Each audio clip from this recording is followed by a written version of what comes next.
Hi, welcome back to part two of session four. We were just talking about the signal to noise, and we looked at the specific example of a t-test, and we did a walkthrough of that test. And now we're going to go on to looking at data that might fit for other tests, and just talking about that data in terms of signal to noise, and then looking at some actual calculated p-values from other tests right after we do those estimates.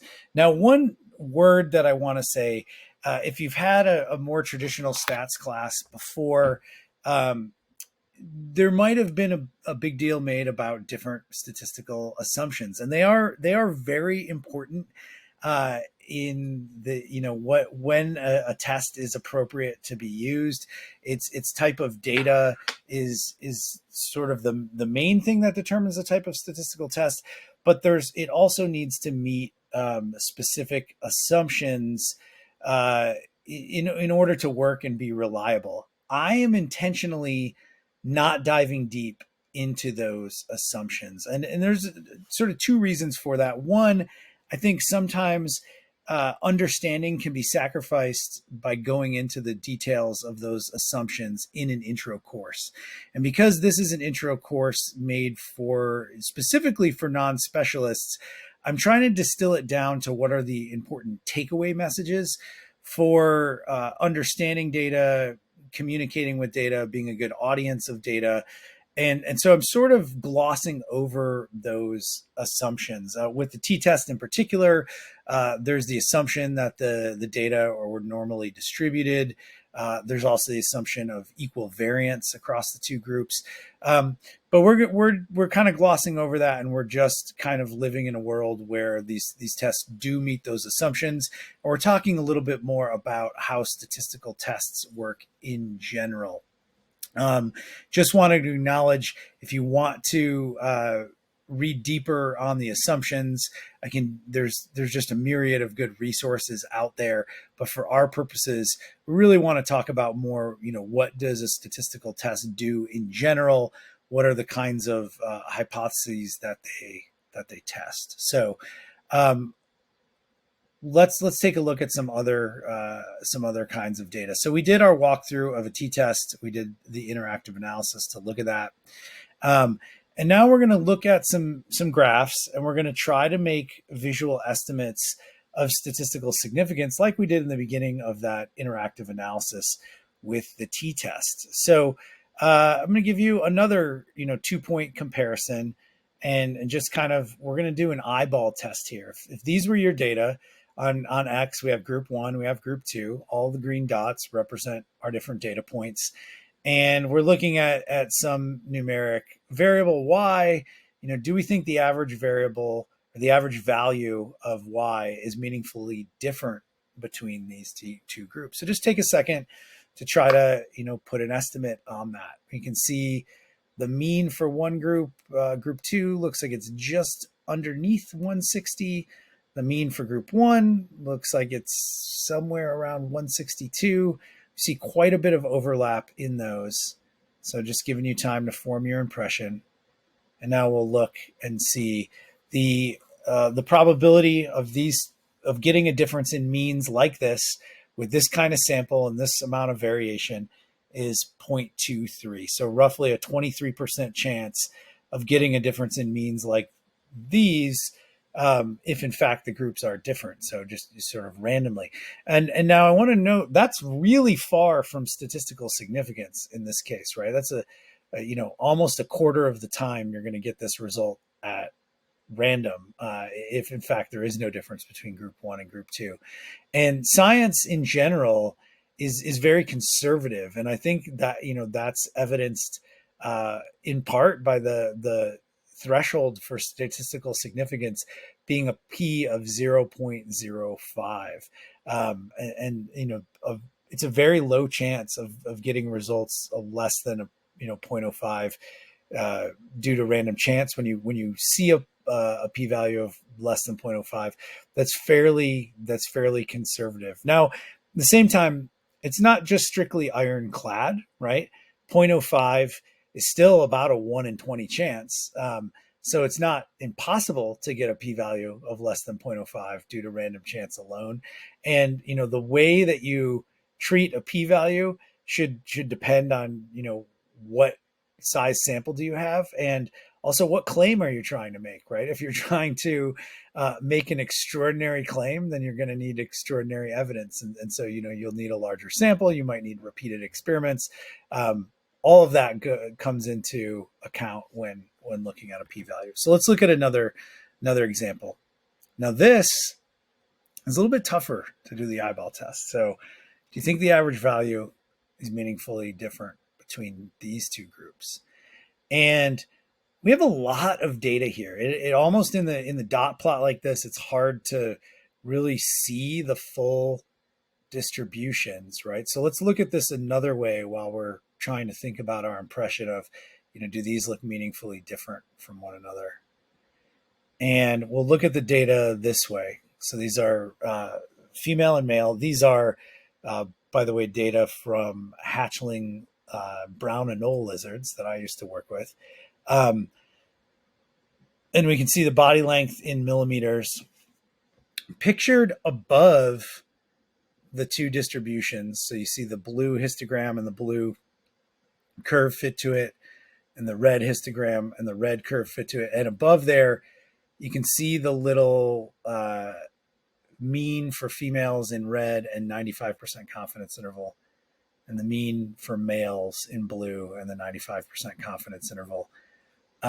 Those are also non-overlapping. So that actually tells you right away that these are in fact significantly different from one another. So we're expecting a p-value of less than 0.05. This brings up a good question that I got at the end of class last week. The question was along the lines of, and forgive me for not remembering the exact question, but it was kind of, what's the deal with overlapping error bars? Can you use those to determine if something's statistically significant or not? And I'll say it depends on what kind of error bar you're looking at. And in the case of 95% confidence interval error bars, like we see here, if they are non-overlapping, then you do have a statistically significant difference. Now, if they are overlapping, it doesn't necessarily mean that they're not statistically different from one another.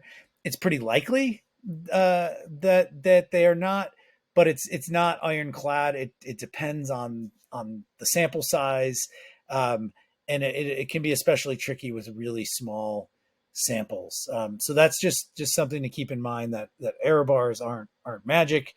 You should probably look at your stats. But if you're using 95% confidence intervals and they're non-overlapping, then it is statistically significant. Not true with other error bars. If you're using standard deviation, for example, you could have quite a bit of overlap and have a big sample and still have a significant difference. So it depends on the type of error bars you have. This p-value is quite low. It's 0.002. So this is basically 0.2% chance of getting a difference in means like we see between these two groups due to random chance alone. And this is also can point out a property of statistical tests, and that is, if you have a really large sample like you do here, where we have hundreds and hundreds of data points in each group, even very, very small differences become statistically significant. And then the question really becomes, well, if there is a small difference and it is real between the two groups, we're pretty confident that the actual means of those two groups is different from one another. Is that meaningful? Is it biologically meaningful? Is it medically meaningful? Is it meaningful from an engineering standpoint, if you're looking at like building materials or something? That all depends on the context. And so data analysis is never going to be something that you can just turn over to sort of rote mechanism. You do need to think about the data set. You need to think about the context, and ultimately it does require some expertise to decide, whether a data set, even if it's statistically significant, is it meaningful? So this is a good example of how A small difference, if it's a large enough sample, will be statistically significant. Let's do another eyeball test. Here we have potassium content of, these are actually potassium content of mangoes. And each data point is the average from a different tree. And these trees come in 3 age groups: 6-year-old trees, 18-year-old trees, and 30-year-old trees, probably planted in different parts of an orchard or something.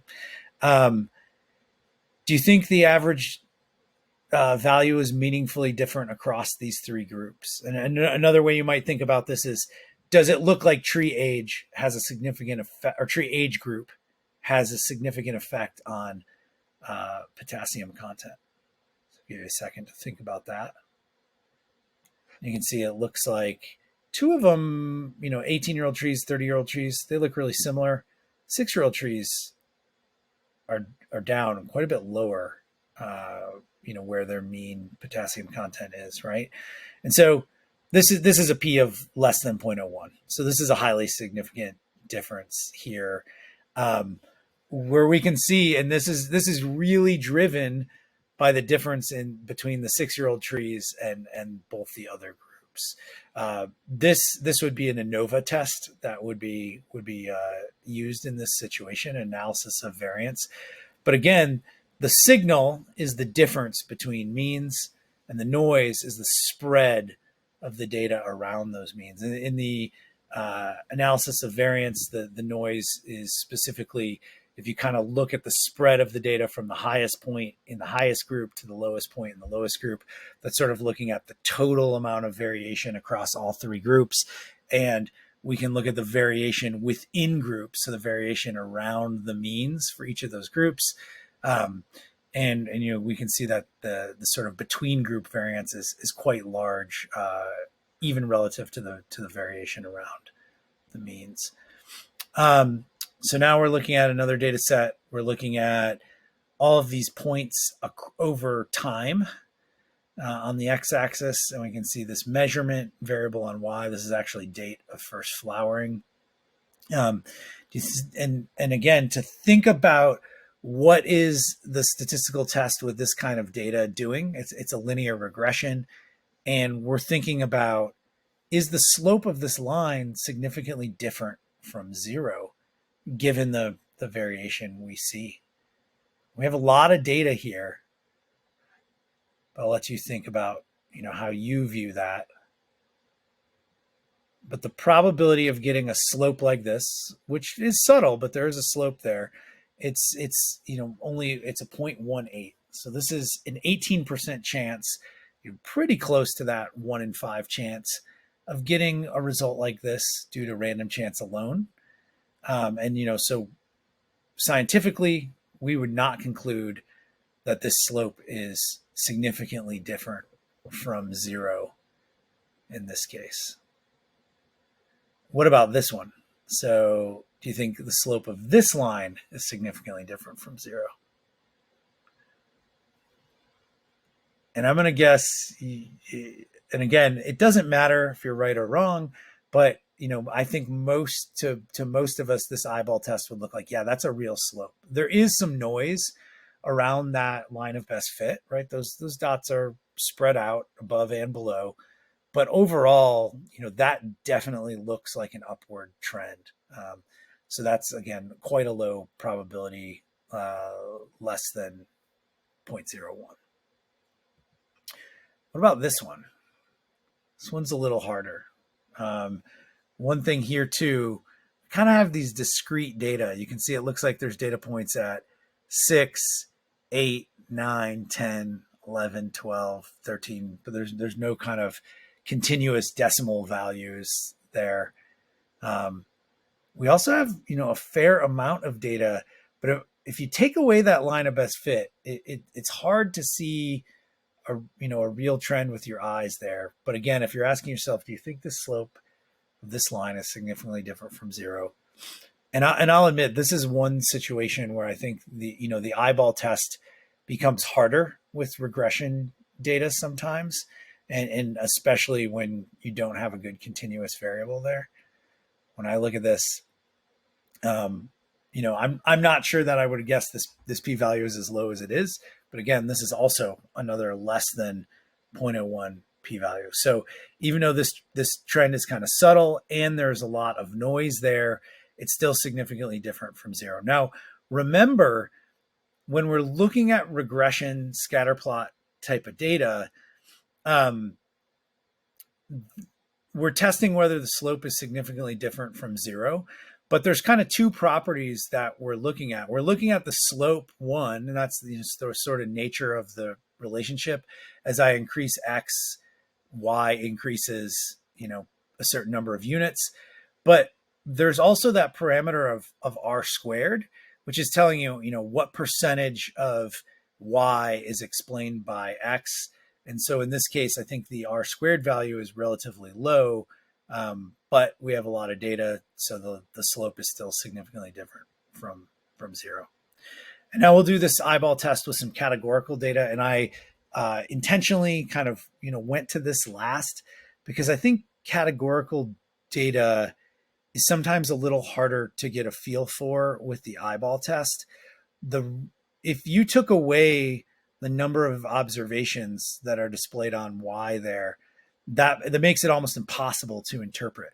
Because if you see a difference like this, right, and if this was 25,000 samples and the sort of percentage difference between the two bars was the same, then, that would be staggering and overwhelming evidence that, the outcome number 2 is more likely to happen than outcome number 1. But in this case, it looks like outcome 1 happened about 23 times. And outcome number 2 happened, about 27 or 28? I can't tell exactly where those are. But if you think about this as coin flips, right? Let's say it's 23 to 28. That's not a shocking difference for a binary outcome, right? If something's kind of assumed that it could be 50-50 and we get data like these, that's not very convincing that they're different from one another. And in fact, the probability value in this case is 0.48. So roughly half the time, just slightly under half the time, you'd get a difference between outcome 1 and outcome 2 like this, if in fact this was just a 50-50 chance, like a fair coin flip, right? So these data with this sample size, not very convincing that one of the two outcomes is more likely than the other. This is by the way, a chi-square goodness of fit test is used in this situation. Let's look at another eyeball test. So again, do you think one of these outcomes differ from an expectation of equal probability, right? So if the null hypothesis that we are testing is outcome 1 and outcome 2 are equally likely, like it's a fair coin flip again, and we get, I don't know, that looks like about 175 of outcome 1 and maybe 60 of outcome 2, right? That's a pretty big difference between the two with a pretty robust number of trials. And so here you can see we get a probability value that's very, very small. You are not likely to get a difference like this due to random chance if in fact the probability of outcome 1 and outcome 2 are equally likely. So, here we would get a very, very large chi-square test statistic, and we get a very, very low probability value.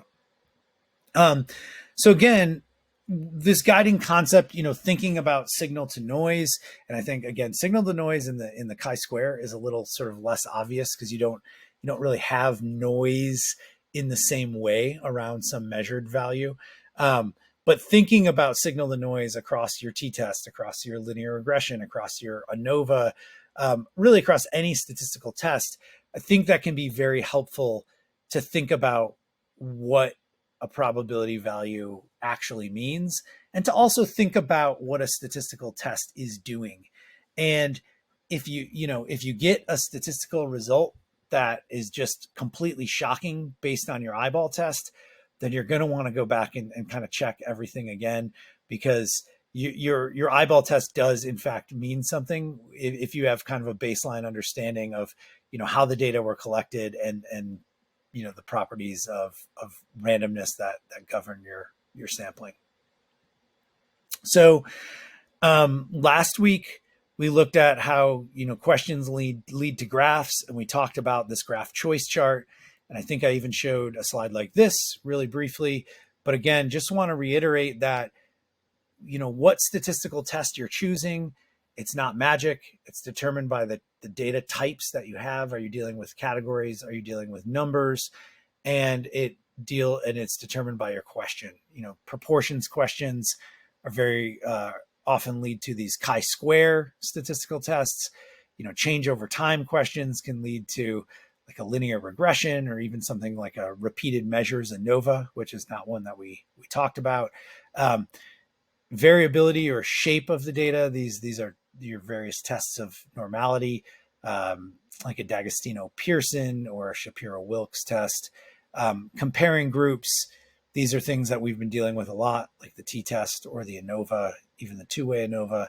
And then relationships, we're looking at things like linear regressions or ANCOVAs. But again, this is these tests and where they come from. They're not magic. They're tied back to what kind of question you have, what kind of data you have. And also, just one more note, if you open up to including assumptions of sort of what the shape of the data and the distributions look like, there'll be more statistical tests that you could fold into these different 5 categories of questions, but the underlying principles of how this works remains the same.